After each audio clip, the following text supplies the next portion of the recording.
All right, we're live right now. Thank you for joining.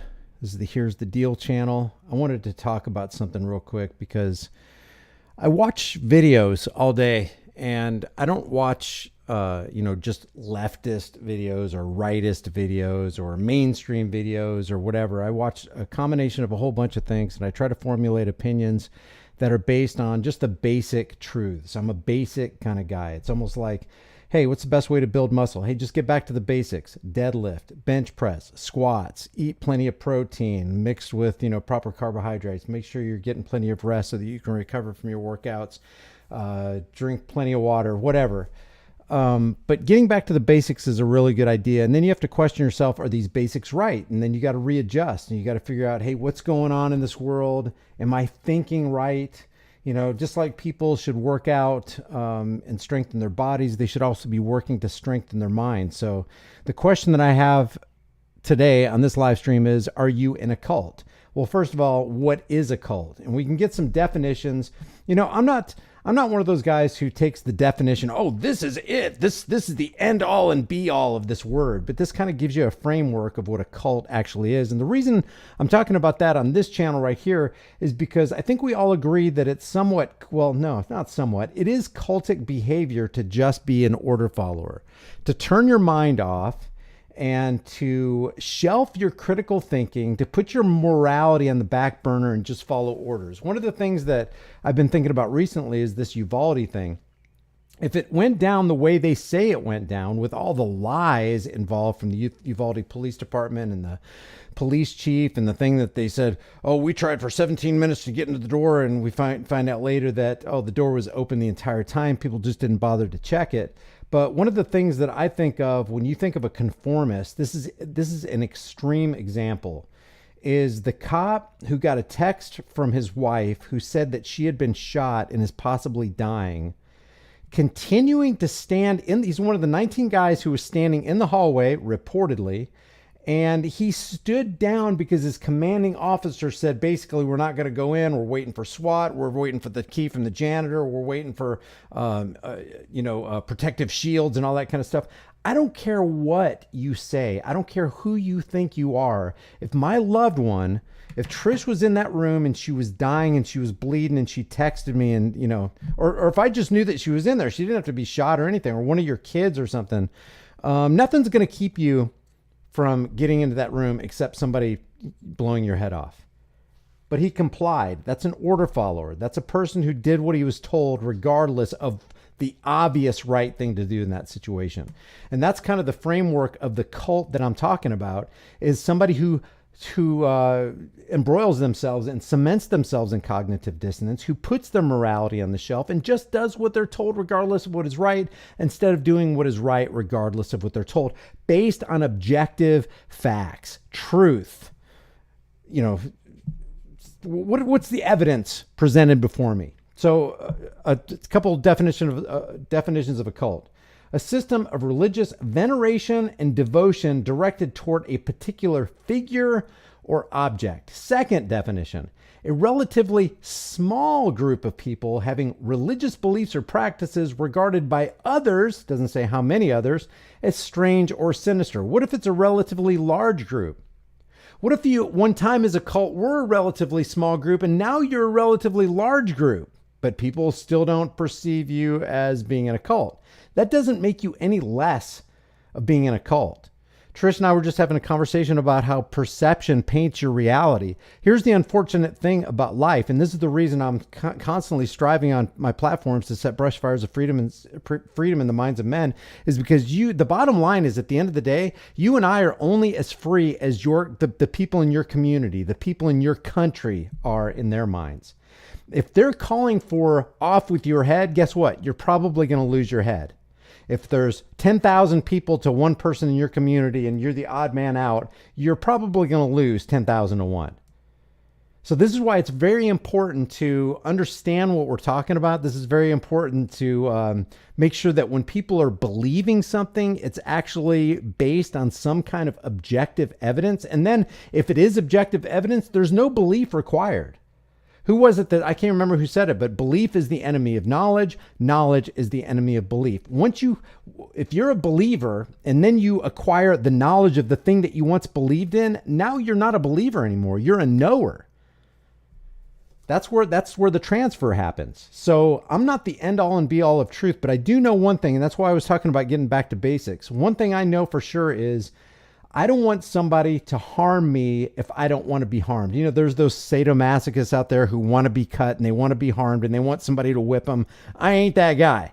I don't want to be harmed. And I bet most people out there don't want to be harmed. So if you're not a liar or some kind of sadomasochistic psychopath who wants to be harmed, you don't want to be harmed. You don't want somebody to harm you and violate your consent, to violate your rights, to violate your freedom. Similarly, you don't want people to come in and steal your stuff. And if they do, they are a thief. And I don't care what hat they wear, what uniform they have on, what title they go by. If they reach out their hand to steal the product of your time and laboring energies, they are a thief. I don't care if it's a politician, a policeman, a pastor, or just Joe Schmo next door. Just because the masses don't call it theft when a cop engages in roadside extortion doesn't make it any less theft. So I have kind of a disagreement with this, a relatively small group of people having religious beliefs. What if it's a large group of people? And there is such a large group of people that I want to point to in a second. But what if it's a large group of people regarded by others as strange or sinister? What if it's a large group of people who are engaged in a cult, but most people don't view it as strange or sinister, i.e. the government?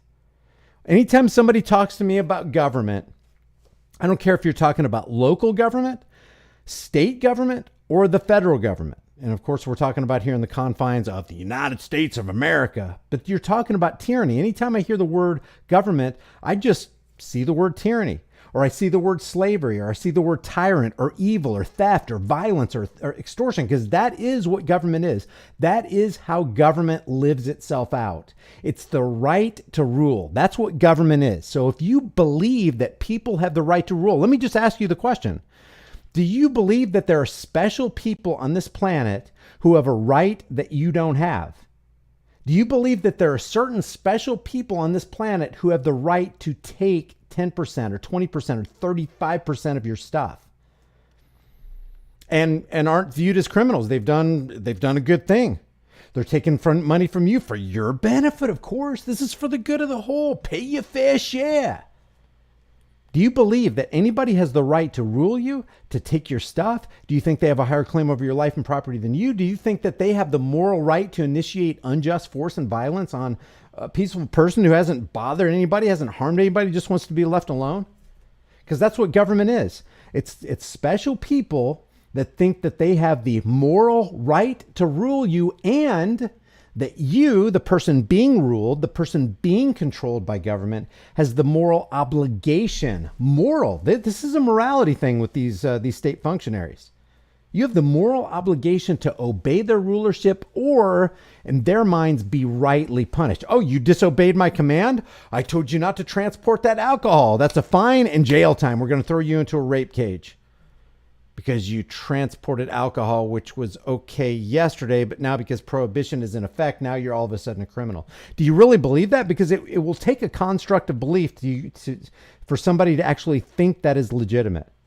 Also, is it legitimate to go out and vote for or cast your vote of support for an individual who's going to engage in theft and extortion and violence and brutality on your behalf? Maybe you're not going to do it, but maybe you're going to vote for somebody to do it to somebody else. Is that right? Doesn't that seem like cultic behavior? Is it like in the case of this Supreme Court case where they basically left abortion in the hands of the state? You know, a lot of people are going, abortion is illegal. It's just like, it's not federally protected. They just left it to the states. That's what it is. So which tyranny is okay? Is the federal tyranny okay? Or is the federal tyranny less okay than the state tyranny? Or is the state tyranny less okay than the local tyranny? I mean, which tyranny do you want? Because it's going to require you to believe that somebody on that level, the local, state, or federal level, has the right to rule you. and has the right to rule your children and your grandchildren, all your loved ones, all your friends. They have the right to rule everybody and take whatever they want from anybody anytime they want. Of course, within the confines of the rule of law. Like this idea of social contract, I got one major problem with it. I never signed it. Did you? What if there are things in the social contract which is there an exhaustive list of the social contract? If there's not, then there can be no social contract. What if there are things in the social contract that you don't agree with? Can you opt out? If you can't, what's that called? Because in my book, it's tyranny. It's somebody forcing you to do something that you don't want to do. What is rule of law? Who makes the rules and who's going to enforce the laws? What is law and order? Whose order is it that I'm going to be expected to live by? I got a lot of questions on this. So I can't just tongue in cheek go, oh yeah, I believe in the rule of law. I believe in law and order. I believe in the social contract, because it would take a construct of belief. It would take your perception of reality, whether it has to do anything with the reality or not. This is your perception. Oh, I believe we're under the social contract, and without the social contract, we're going to fall apart as a society. You would have to be in a cult of belief to believe that. Because again, there is no material, physical, there is no contract. Never signed it. Never signed it. And if I did sign it, or my parents signed it on my behalf, how much has been added to it since my signature was applied without my consent? So many questions. So that leads us to this right here. I was watching Steven Crowder today, and he was talking about this, the horrific events in Uvalde, one of the things he was talking about. And of course, and guys, I don't have anything personal against Steven Crowder. Okay. I disagree with him on this, and I would welcome a dialogue. So, Steven Crowder, if you're watching this video or you guys share it with him, I would like to have this conversation. Is statism right or wrong, or does it even matter? And statism is, the belief in government, the belief that some people on this planet have a right to rule and you don't. That's another thing I got a problem with. How did the politicians get the right to rule? Well, the answer is, a whole bunch of people got together and voted them in, and now they're the elected. They even called them officials. They call them authorities. They call them lawmakers. Okay, so let me get this straight. 1 million people who each individually don't have the right to rule, somehow, say 10 million of them got together, each individual don't have the right to rule, conferred power, and that's what they're saying. They're talking about the Supreme Court having power, Congress having power, the executive branch having power. Somehow, people who don't individually have the right to rule others conferred the power of the right to rule on politicians, on lawmakers, congressmen, senators, presidents, and the Supreme Court. Somehow, power has been confirmed, even though individually they don't have that power. Where did it come from? It's magic. It's as real as Santa Claus, the Tooth Fairy, and the Easter Bunny. If you disagree, I want to hear the comments. So let me just play this for you. Let me play this quick clip, because Steven Crowder is a statist, but he's a conservative statist. He's a Republican statist. He's against the Democrats. He's for conservatism. Listen to what he says here about this, because I've always contended that if the problem in this world is evil people, then the last thing that you would want to do is put power in the hands of, monopolize power and force and violence in the hands of some of those evil people.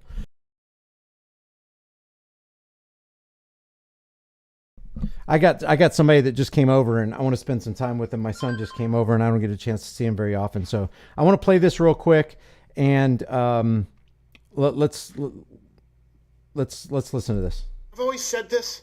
Oh, whoa, wait a second. Let me put this in my ears. This in my ears so you guys can hear it. Here we go. I've always said this. We all have a worldview. And if your worldview includes the belief that human beings are inherently flawed, are inherently sinful, are inherently looking out for their own best interests, then you have to be a conservative, because the last thing you want to do is centralize the power of those people. Wait a second. So there's no conservative centralization of power? How did we get the Patriot Act? It came from a conservative/Republican George W. Bush. That's how these things happen. So what he's saying is, He's against the centralization of power. And yet we get the centralization of power, whether it's a Democrat or whether it's a Republican, whether it's a liberal or whether it's a conservative. So you're either against the centralization of power or you're not. And as far as centralization of power, that's a perspective. It's all relative. When I think, I'm thinking more and more about this centralization of power. When I think of centralization of power, my mind automatically goes to the federal bureaucracy, where you can't escape from Florida to, say Georgia, if Florida gets a little bit too oppressive or whatever. But it's all a matter of perspective. The states are big masses of geographic territory. So it's okay for that state to have its own statewide centralized power. It's not okay to have a federalized, centralized bureaucracy over all 50 states, i.e. centralized power, but it's okay to have a microcosm of centralized power. And when I say centralized over everybody in that geographic location, because statism federal is still statism state, is still statism local.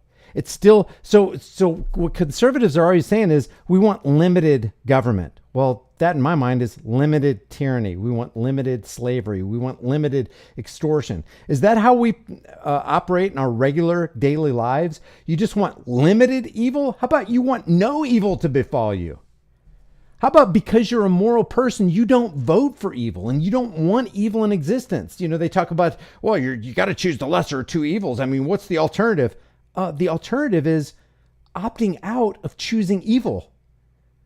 So listen to what he says again, and it's only a 50-second clip. I'm going to play the whole thing without running my mouth. I've always said this.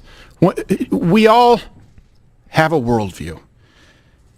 And if your worldview includes the belief that human beings are inherently flawed, are inherently sinful, are inherently looking out for their own best interests, then you have to be a conservative, because the last thing you want to do is centralize the power of those people.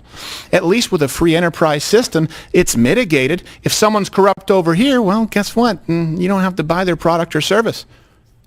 There's at least some competition. The problem is when it's centralized government and they have a monopoly, like, for example, security. For example, the police force.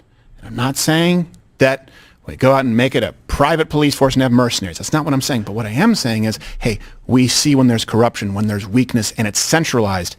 There's no way to safeguard against it. So he speaks. So that was the whole clip. So there's no way to safeguard against it. I agree. When you place a monopoly on force and power, no matter how big or small you think it is, by the way, when it is small, it doesn't stay small for very long, because power corrupts and absolute power corrupts absolutely. And now you have a power vacuum that draws what? It doesn't draw good people. Good people don't want to be politicians, guys. Good, honest, moral people don't want to be policemen. They don't want to be congressmen, senators, presidents. They don't want to be governors. You know why? Because they don't want to rule over other people. So what are those positions going to be filled by? Psychos who want to rule people, who want to have the power. They're already morally compromised. Actually, not morally compromised. They're already morally bankrupt. I don't care if you're talking about on the federal level or the state level or the local level. And something that I hardly ever hear Steven Crowder or any conservative talk about is the people who actually control the liberals, who control the conservatives, who control the Republicans and the rhinos and the Democrats and the progressives. It's the bankers. Until you lay the axe at the root of the tree, it's the bank. It's a banker problem. You can't have a federal bureaucracy if you can't fund it. You can't have a military industrial complex if you can't fund it. You can't have a prison industrial complex if you can't fund it. You can't have police running roughshod over the people if you can't fund it.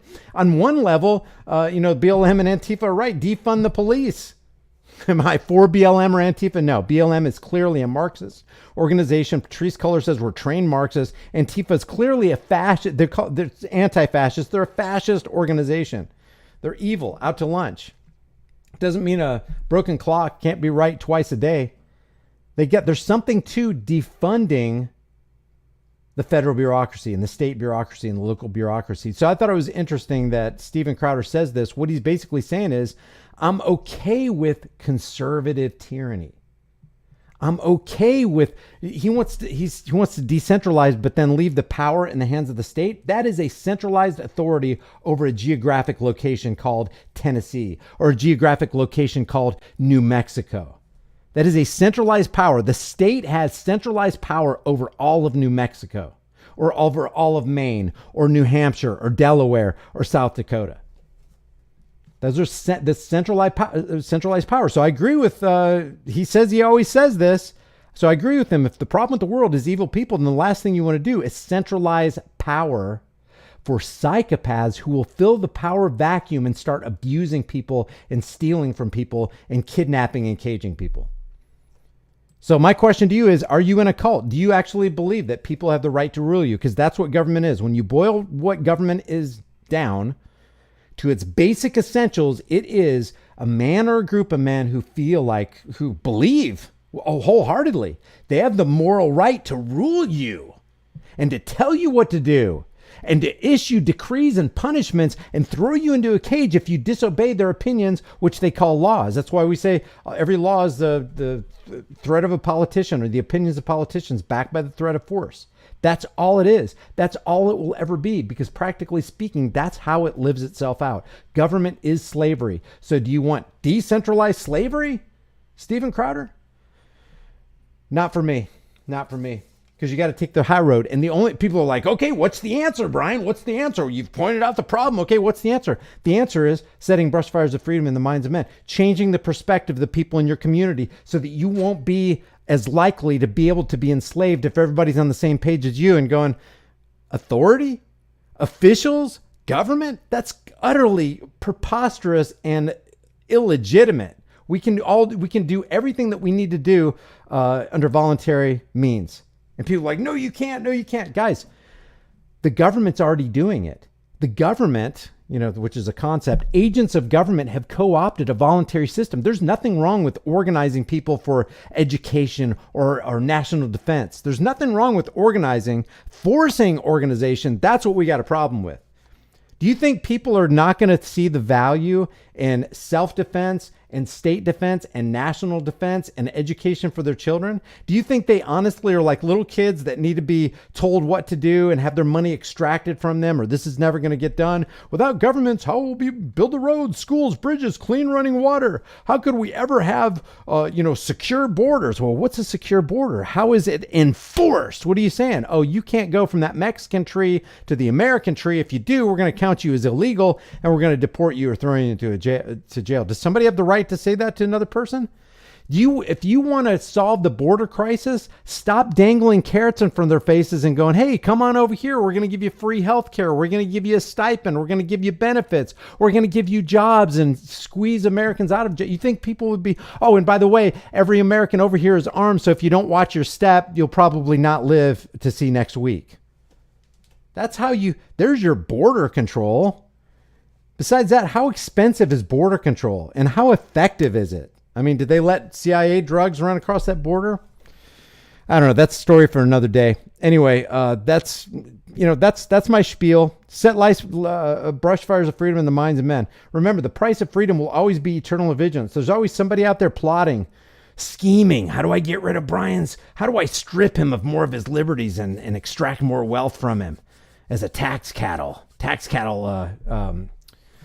object so that we can abuse him from cradle to the grave? How do we do that? All right, guys, if you like these videos, please give it a thumbs up. I don't even know how many thumbs ups are in here. I wasn't looking at the thing. Less than 200. If you like this video, if what I said resonates with you, hit the like button, share this video with everybody you know. Hit the like button right now or you won't remember. And I'll see you guys in the next heavily censored shadow ban video. I appreciate you hanging on, and thank you for all the support. I will see you in the next heavily censored shadow ban live stream. Take care.